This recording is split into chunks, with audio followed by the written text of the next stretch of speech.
Oh, hi, Phil. I'm Scott G. Oh, hi, Scott. I'm Phil D.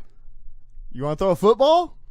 No. Oh, is it because we have a show to do? No. Oh. It's not time for that. I didn't Guys, recognize you. You're my favorite customer. Welcome back to the Mad Cinemists Show. Today we're talking about The Room. The Room. And we've already introduced ourselves. So. We have, so we don't need to do that again. We kind of we keep messing with the formula, man. I know you think people are going to be too weirded out by these newer episodes? We're going to scare them off. We're going to scare them off because we're not doing the intro the same way every time. It's either that or we're going to attract more people. Let's hope for the latter. Yeah. Fingers crossed. Fingers crossed.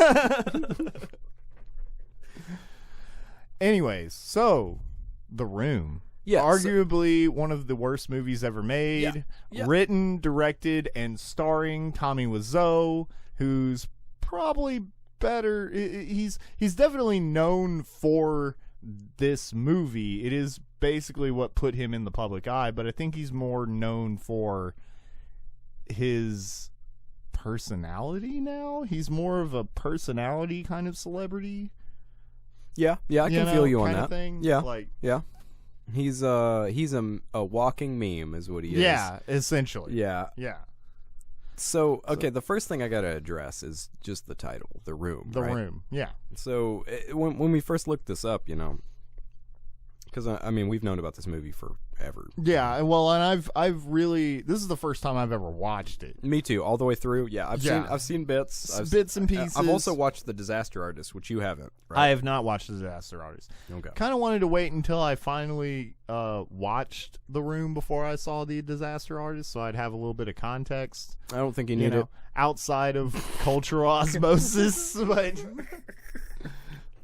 But just looking up the title The Room is kind of funny because it brings up a whole bunch of films, because it turns out there's like fucking 5 or 6 movies at least. There was a movie called The Room from last year. Yeah. You know, and I don't know what that's about, but the cover art looks like it's some kind of room period piece. It's like a period room. That sounds bad. Yeah, I don't want to watch it. No, I mean like a place in history, Phil. Oh, I thought it was a movie about punctuation. Oh, no.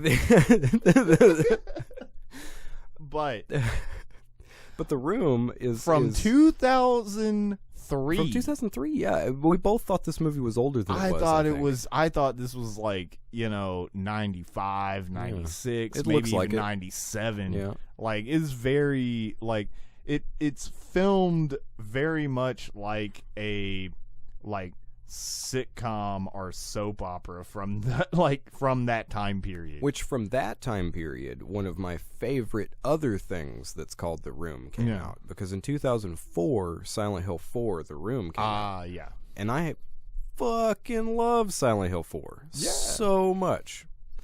Is there a lot of sex scenes in Silent Hill 4, The Room? No.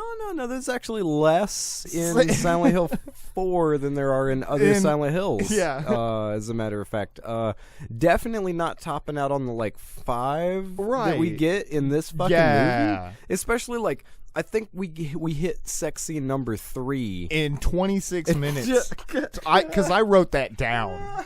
At that point, I was just like, how many we need to keep count. How many were you getting? And we're not talking about good sex scenes. We're not talking about like the original Terminator or anything. No, or Highlander. No, we're not talking about those passionate 80s all right, yeah, I mean I could be done with this, but at the same time I totally feel it. Yeah. No, it's not that. No, these are sex scenes that you will cringe the whole time and think, number 1, what is this music? Yeah. Number 2, who's directing this right now? Number 3, who has sex like this? Why is he fucking her belly button every time? I don't think anybody knows where the parts go. So Tommy Wiseau's character, and then you're talking about Johnny Wiseau.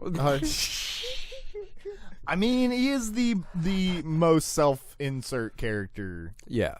ever. Mm-hmm. Like he really even says is. a couple of things. What's the one where it's like you shouldn't plan too much because sometimes things don't turn out like you want? Yeah, where he's talking to the Danny kid, and like he's trying to be like when he's throwing the football back and forth. Yeah, exactly. Okay, yeah. Because he can only give you good life advice if he has a football in his hand. He's trying to be the dad, like very much. It's really like he thought of every trope you could think of, and then figured out how to distill it down into some kind of cue, and for him to give life advice. Yeah, that's it. Because that's really all Johnny does the entire fucking movie. He does that, and he breaks down. He gives out life advice, and he falls apart. Yeah, and he's just a vehicle for the conversation a lot of the time. He's just trying to push that shit forward, and with his bad questions. Yeah. But like, speaking of that, is Juliet more the main character in this movie? Because she seems to be the one. She very much is the protagonist. She is because she's the only one that actually drives the plot forward. By fucking everybody. So, which room are they talking about? How many rooms are there? There's quite a few rooms in this film. I mean, I guess they it's were that talking guy's about, living room, right? It's Tommy's living room. Do Is you that think the room? they were talking about the room that they filmed the entire movie in? Yeah, I guess so. I guess that's it, because it's obviously only like one room. Yeah, because every time rooms. they're outside, it's green screen. I wouldn't say every time, but most of the time. Oh, well, that time where they're passing the football back and forth outside of the liquor store. There's a couple of shots that are like B-roll of San Francisco. Oh, yeah. Well, I mean, that's B-roll. Yeah, if the characters are in the scene and there's not like a car, then they're pretty much only in like two places. Yeah. Well, there was that jogging scene. They went jogging that one time. Oh, shit, they did go jogging. And they brought a football. You're right. Mm-hmm. Tussled around like young fellas. That's right. So can you sum up the plot of this film? You think you can do that? Okay, so Tommy Wiseau plays this quote unquote successful executive banker. Whatever that means. Yeah. And he is living with his current fiance, who is named, what is it, Lisa? Okay. And she doesn't love him anymore, doesn't want to be with him anymore. Because he's boring. And she's fucking his best friend, Mark. Who obviously doesn't really care. Either way. Well, it's weird because multiple times in this film, every single time that he talks to her, she's just like, he's like, we shouldn't do this anymore. We really shouldn't do this anymore. And then he fucks her. Mm-hmm. And then he gives her shit about, how dare you seduce me? And I think that's a tactic, to be honest with you. That's a tactic. I think that's his little fuckboy tactic so that he doesn't feel like he's in the wrong. Well, she does the same fucking thing. Oh, of course she does. But he's manipulating her, right? Right. Well, she's manipulating she's manipulating Johnny. Everybody's manipulating everybody, but they're doing it really bad. They're really bad manipulators. Just out in the open with it, man. Yeah. It's kind of hard to find a through line to get started on talking about this movie. Yeah, it is. Because it's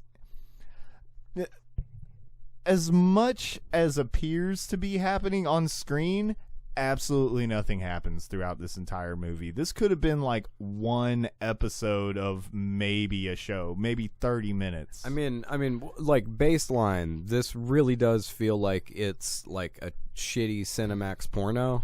Yeah. Absolutely. Because that Cinemax passed on? Yeah, that Cinemax passed on. That's kind of what it feels like, because he couldn't even write up to par with other Cinemax shitty, Yeah. You think he tried to put too much plot into it? I think that's what it was. You overcomplicated the porno. Yeah. That's what you did. Sorry, Tommy.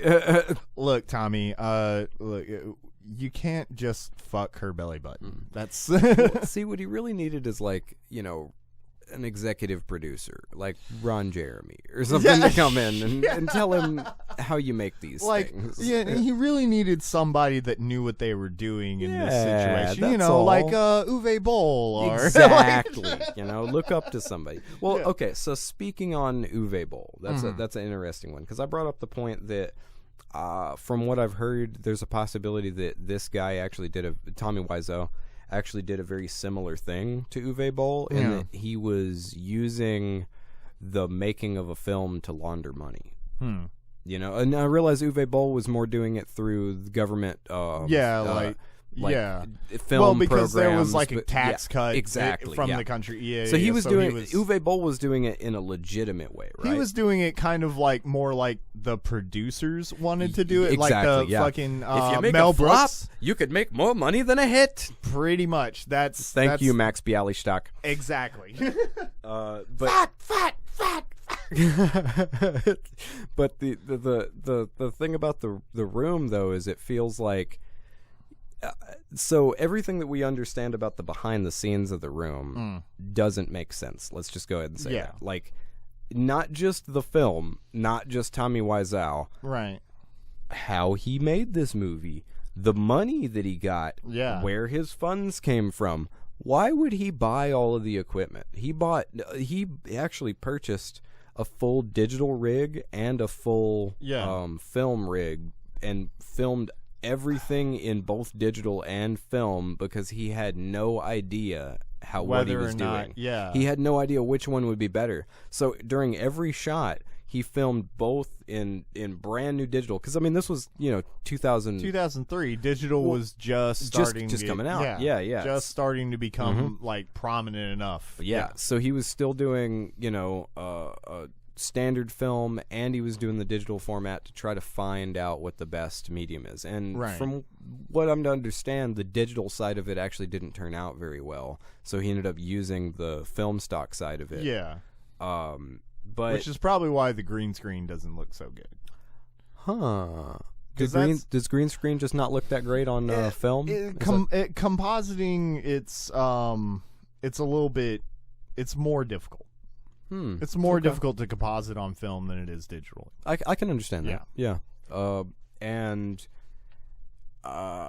He, nobody really knows that much about this dude's past. Nobody has any idea but I will say this from what I've heard, Tommy Wiseau is actually a very reasonable person as far as being around him. He's super happy to work with people. He loves talking to people. Even if you walk up to Tommy Wiseau and like, hey, your movie's complete dog shit, he'd be like, well, I'm glad you watched my movie. Yeah, exactly. Thank you for watching the movie. Thanks for watching the movie. Yeah, he'll probably start throwing a football Seems with like you. an okay guy. He seems like an okay guy. Yeah. He really does. And just like Johnny in the movie, Johnny is an okay guy. Everybody else kind of sucks. Everybody else is that fucking like we were saying, the like It's Always Sunny in Philadelphia levels of just terrible person. Terrible. Yeah. Terrible. Unaware people. Yeah. Like the kid that is, I guess, a neighbor friend that just watches them bone. Dude, that scene comes up immediately. That's like the first 5 minutes. Kid, so Tommy, Johnny comes get in. It straight, dude. I have to get it right. You know what? I'm just going to call him Tommy for the rest of this. Whatever. You know who I'm talking about. So Tommy comes in. He's got a present for Lisa. Okay, it's a real sexy red dress. Okay, she changes into it. She kind of parades around a little bit for him, and then Denny just bursts the fuck in and says, "Hey, Tommy, you want to throw a football?" He's like, "No, we don't want to throw footballs right now. We're going upstairs." And instead of telling this kid to get out because they're gonna bone, they just go upstairs. Start having a pillow fight. And what does Denny do? He comes up and he starts having a pillow fight with him. And then they're like, "Oh, what are you doing here?" And he goes, "I just like to watch. I'm Denny. I'm young. I can't read social cues." I have no idea what you guys are telling me. What the fuck? So this little creeper is hanging around the whole time, and then the girlfriend is terrible, and she's cheating on him with his best friend, and then the best friend is like ambivalent about whether he cares or not. Right. Because he's basically like, well, we shouldn't do this, but put my dick in your mouth. Well, look, he probably more than anybody like kind of flip-flops about the way he feels. And I'm not saying that isn't a natural way to be, you know, cuz human beings are not logical creatures, but they're like not like this. They're pushing it, man. They're really pushing it, man. Like Pushing it. and I'm not saying that every single character is like this. I mean, it's like a goddamn roller coaster that only has like really, really high points and really, really low points. That's it. That's every fucking character in this movie. Yeah, kind of. Yeah. Everybody's emotional string is everybody's like that. Everybody's either, hey man, we're okay. Hey man, we're just chilling out. You know, hey, smoke some of this shit. We'll be good. You know, or you're tearing me apart, Lisa. I mean, like, really, like that scene that you're talking about right there. Like the dude that's cheating on or that's fucking Tommy's girl. Yeah. He has another friend who's apparently like a psychiatrist or something like that they're talking about their problems to. Yeah. And then, you know, the dude goes upstairs to smoke a joint on the roof, which is so bad green screened. It's bad. And then like he offers the joint to the psychiatrist dude, and the psychiatrist is all like, no, man, it's okay. And they start having a normal conversation, and then when he's like, hey, man, I know there's this thing going on, then the kid tries to throw the psychiatrist off the roof. Immediately. And then right after that, he's like, hey, man, that wasn't cool. That wasn't cool, like, man. Don't no, do that. That's, look, like, Philip, look, man, me and you are friends, right? Yeah. You know, we're buddies. We talk about things, right? Yeah. Mm-hmm. If you ever try to throw me off a roof, we're not going to be friends. I'm not going to talk to you. At least then. Like, it's going to take a couple months for me to get over that. Hey, man, you threatened my life. Do you know that? It's like, you're not Batman, man. You can't just do that shit. Yeah. Like, the fuck? Yeah. I think that's really it. That's Nobody really reacts what correctly. No one reacts correctly. The dialogue is all over the goddamn place. The fucking acting is absolutely atrocious. Because it's not even that it's shot all that bad. Well, it is shot kind of. Never mind. The B-roll looks fine. The B-roll looks great. At the very beginning of that movie. Yeah, you're like, hey, this looks like a normal movie. Yeah. And then it looked like a Full House for a second. Yeah. And then, you know, just because you're in San Francisco. So.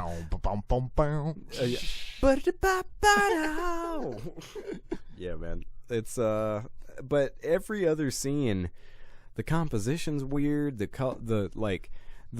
green screen coloration that you see on people's faces during the scenes that they're on that shitty roof, you know, like it just doesn't. Man, it's bad in a special kind of way. It really is. Very much. So here's the question, though. Yeah.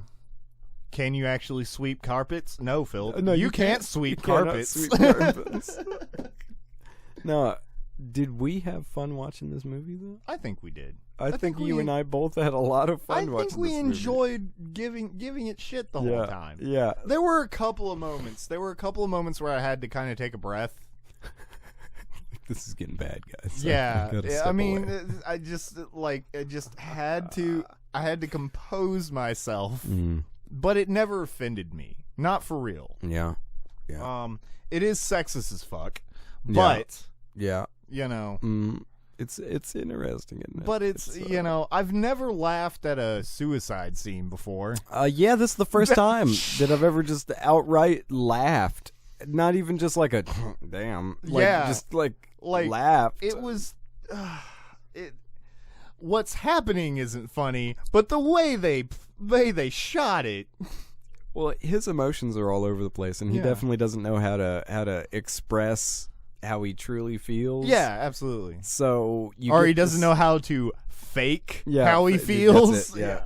So he just, I don't know, that last scene doesn't feel genuine at all. And then, you know, them finding him, and it's kind of funny how, like, the boyfriend pretty much is like, well, fuck you. Yeah, it's your fault, Lisa.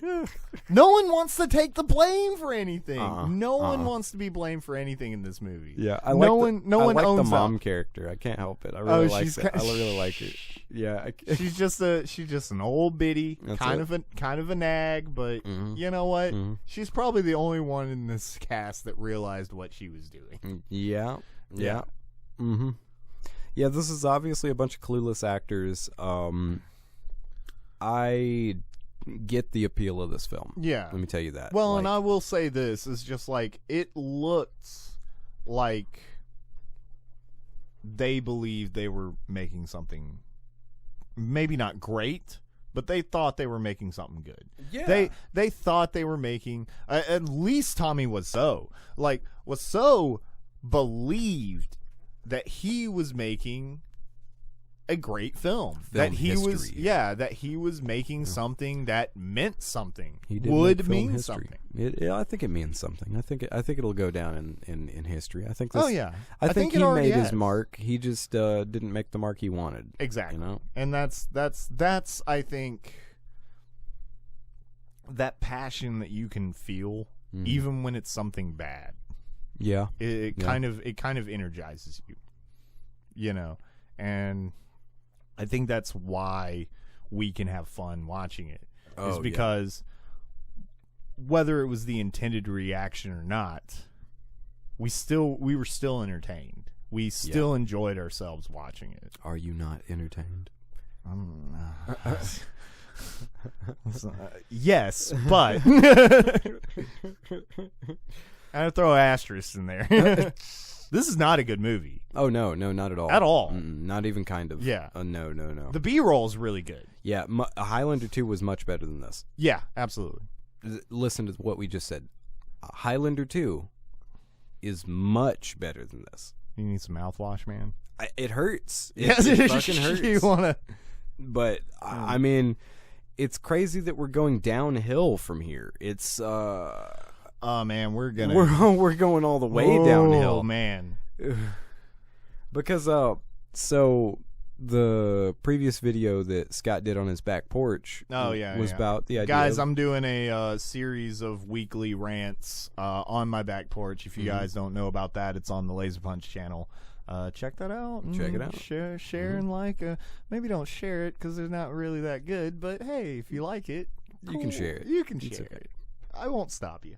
But anyways, on that channel or on that last video, you know, you were talking about what makes a movie bad, right? Yeah.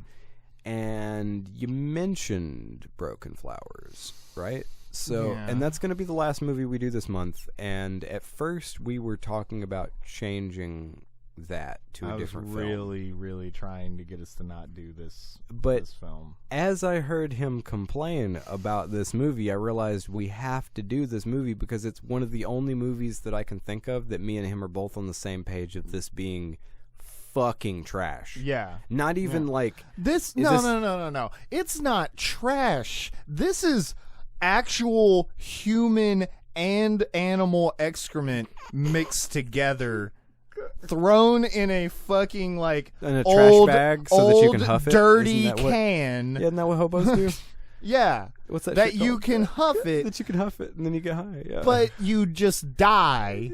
You don't get high because that would be good. I fucking hate that movie. And you'll find out. You'll find out. This movie was at least fun to watch. This was fun to watch. You know? This was at the very least entertaining. Yeah, we had a good time. I used to have I have a couple buddies who had seen this movie multiple times, and they love watching it. And I was just like, I mean, I get hate watches. I get watching so bad it's like. I don't know that I hate this movie. You know, I don't really hate this movie. No, I don't really feel that much about this movie. It's bad. Yeah, but it's obvious but it's I bad. enjoyed it. Yeah. And now I get my friends when they're like, "Oh man, you need to watch The Room." I'm like, yeah. I'm like, it's okay. It's funny. It's worth a watch. Let me tell you. Yeah. If you can step outside of the I need to watch good movies realm, because I know how people are. You know, yeah. if you can do that, then yeah, fuck it. Give the room a shot. Give it a shot. Don't pay for it. Absolutely not. Rent it. Don't spend money, because when you put monetary value on this, then you're gonna keep thinking, this wasn't worth $10. This wasn't worth the $5. This wasn't worth the $2. Yeah. This wasn't worth the 50 cents. Yeah, it gets pretty scant. I bet you could find this on YouTube and watch through it. Yeah. It's worth it. It's worth a watch, It is worth a single viewing. Totally. I will probably never watch this movie again. Well, so you're gonna watch The Disaster Artist?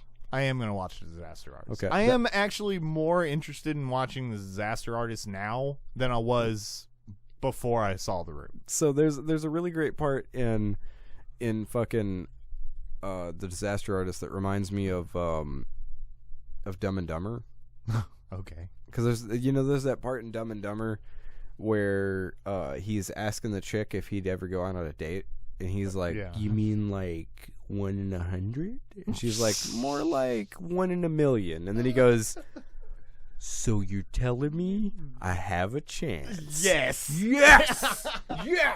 Like there's a part where Tommy Wiseau walks up to Judd Apatow, and is trying to get this movie made. It's actually Judd Apatow, and he's like, "Hey, no, I'd like to make the movie, and then Judd Apatow's like, "There's no way in a million years that we're making this movie." He's like, "So I'm hearing we have a chance." Yeah. So if we wait a million years, then we'll have the chance. Then we'll make this movie. He's going, you're not immortal, right? Right. You're not a Highlander. You calm down. Yeah. Tommy Wiseau is going to be the new Highlander? Oh, shit. Oh. You know what? I'd fucking watch that. I would too, It would probably be fucking great. Oh, god damn it. I'd also watch it. Yeah. And I'm right there. I'd watch it too. But it's fucking this is an enigma. This film is an enigma. It is.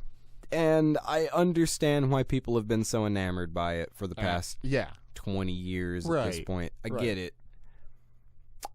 Do I really recommend it? No. No, not really. If you're curious, then yes. Absolutely. Okay? If you have a peak of interest, fuck it. If you have a podcast where you where you talk about movies, then why are you listening to us? Yeah. By the way, thank you. And then maybe you would watch the movie. But we definitely had a good time, and that's really what I take away from this movie. And that's what I said in the video, and I truly believe this. I don't really believe in the whole no movies. All movies are good. No, there are bad movies. But if you're entertained by the movie, it really doesn't matter. Yeah, absolutely. Like I said, it's an objective question with a subjective answer. Yeah. And like, hey, the room was fun. Yeah, it was fun, dude. To watch. It does what it does. Yeah. It's kind of got a thing going on, doesn't it? Yep. It definitely has a thing going on. About 5 times. About 5 times. 4.5, 5 times. And the mom's been around the block a few times. Dude. That mom's a dirty old whore.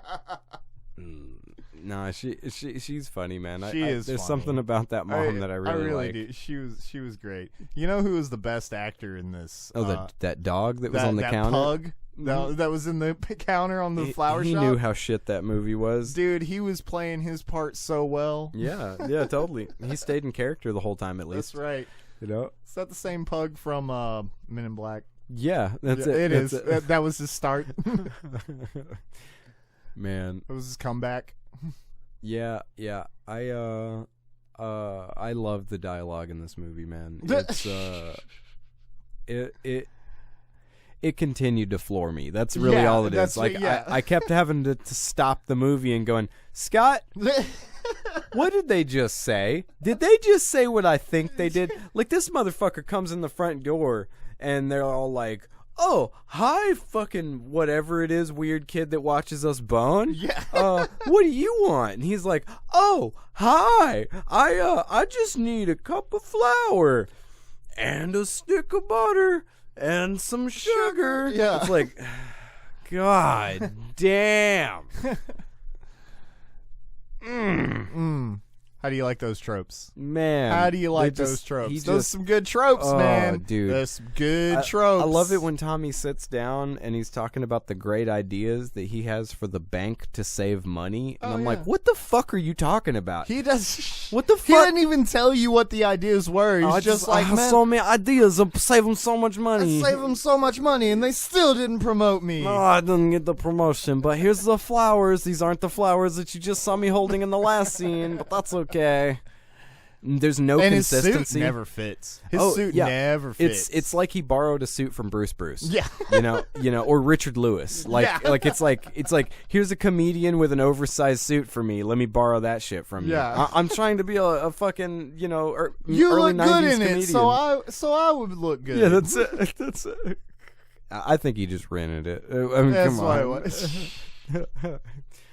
Yeah, well, Tommy Wiseau, because I know you're listening to this right now. Yeah, of course. He listens to us. We love you, dude. Yeah, it's great, man. Thank we you. love you. Just thank you for this. Okay. Thank you for this. Thank you for also being a good sport. I'll say that too, because like his reaction to the Disaster Artist wasn't anything bad. He was totally like, "Oh, it's awesome! You guys are talking about my movie." Yeah. It's like you're making a movie about me. That's cool. You make a movie about my movie. Yeah. And also, man, what's his name? The main dude from the Disaster Artist. The guy that's in James Franco. James Franco. James Franco does such a good fucking job of being Tommy Wiseau. Yeah. Dude, it's insane. It's because like I knew he was doing a good job because I'd seen interviews. Yeah. Now watching The Room, I'm like, I can't believe how well he method acted Tommy Wiseau. Yeah. Who's a real person that's right over there. Yeah. It's not like it's you know. Awesome. He wasn't doing a historical figure. He wasn't doing some kind of big And not to say that James Franco isn't a good actor when he gives a shit. When he gives a shit, he is a good actor. I'll say that. But most of the time, Tommy Wiseau throughout this entire movie, The Room, did look fucking high as shit. Man, I think that's just the way he looks, dude. Yeah, I think I'm just saying, but James Franco. He did a good job at looking high as shit. Yeah, you're right about that, which James Franco looks high as shit a lot of times. All the time. Yeah, Tommy's got some weird shit to him, like what's up with his posture? Because, I mean, he's obviously a dude that's in good shape. He's obviously fit, yeah. But he doesn't hold himself very well. No, he's always slouching. Yeah. He's slouching in chairs. He doesn't stand up straight at all. Big ass suits. Yeah, big ass suits. I don't know. I don't get for a guy that's as sculpted as he is, because seriously, he's in good shape. Yeah, absolutely. You know, and you can see his walnut ass while he's trying to stick it in her belly button the whole time. Yep. You know, that's not where you do it. But, no. Yeah. No. Well, that's probably why, most of the sounds during the sex scenes were the guys and not the woman. She wasn't having any fun. Because it's all dude sounds. It's every bit of it. It's all. And she just doesn't say shit. We just got an X rating because of those sounds. They also usually only show one of her boobs. It's kind of weird. It's because every sex scene's filmed from the same angle. Oh, so they got that sex angle? That's right. It's the sex angle. I didn't know. It's over to the what is it? It's over to the right. Over to the right. It's like almost at the same level as the bed, a little bit higher. Yep. You know, get the you long get a little shot. bit of a pan, but then it stops, and then you got to start over. It's because of the sex angle. I didn't realize that. Okay. Okay. Yeah, you've heard about Dutch angles. Yeah, this is the sex angle. Yeah. Well, final thoughts. Yeah, I think we're fucking up because That's we're not because we're not throwing a football back and forth. Dude, I'm sorry, I can't even get that out. It's all good. Jesus Christ! It just.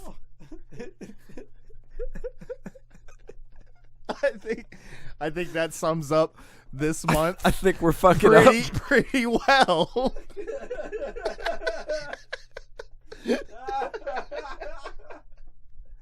Hey guys, we're fucking up. Stop listening right now. Turn this off. Please do not come back. We're fucking up. Come back next month when we fuck up less. Anyways, come back next week when we talk about Pink Flamingos. Yeah, okay. So real quick here. Yeah. We're doing Pink Flamingos next week. Yeah. I've seen Pink Flamingos. You've seen Pink Flamingos, right? I actually have not. Ooh, then you're in for a terrible treat. So I wouldn't say that Pink Flamingos is any better than the movie that we just watched. Yeah, I can't imagine. But the difference is that John Waters knew what he was making. Right. Unlike Tommy Wiseau, who you can tell thinks he's making fucking gold. Yeah. Okay? He, like John Waters knows he's making flamingo shit here. Right. Okay? Yeah. So we're because gonna watch it's that. because it's John Waters. Well, hey, and John dude. Waters is fucking awesome. He is. He's awesome. He's an awesome person. I love that guy so much. I Yeah. love what he has to say about stuff. I love the legal precedents that he's put towards things. Like John Waters is an individual that has not only just expanded his persona and lifestyle and things like that into the film industry, but also the simple fact of fuck you, I can make a movie about whatever I want to. You cannot tell me, what I can and cannot make art about. And that's a big deal to me, Absolutely. Even beyond anything else about John Waters, I feel like he pushed the movement of film forward in in a progressive way, in a positive way, in a way that makes people not afraid to be themselves. Yeah. If we didn't have John Waters, The Room might not have been made. You know what I mean? Because it takes somebody. Right. You see what I'm saying? I see what you're saying. there's It's probably not the best way to put it. Like John Waters is one of those people Yeah. that has opened the doors for creativity, is what I'm absolutely. saying. He pretty much said, you can make movies however the fuck you feel like. Absolutely. And then people went, yeah, I can. Yeah. And then Tommy Wiseau made a film. And everybody was like, maybe we can't do that. But you know what? Hey, good sentiment. I Good guess sentiment. I guess we can't stop you now. Well, cool, guys. Come back next week. We're going to talk about Pink Flamingos.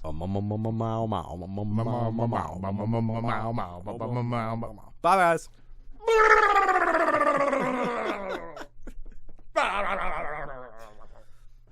It's the bird.